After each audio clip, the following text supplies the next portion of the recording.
Tribunal decide atu arguido Zene Moribucar, Armanda Berta no arguido ida selo multa ba Estado dolar R1 atos lima.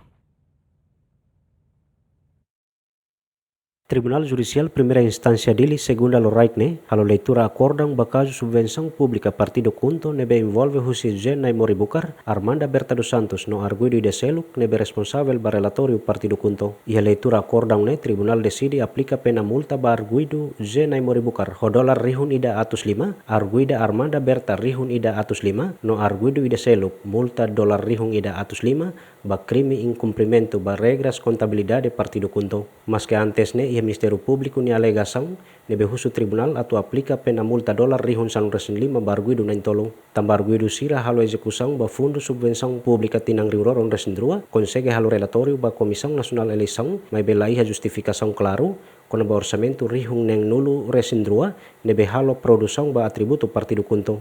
Hodune arguido na intolo hanesan autor material ho forma prática crime incumprimento ba regras contabilidade nebe previsto iha artigo ron resingida alinha ida lei número nen barariung rovalu kono ba regime juridico no financiamento partido Kunto.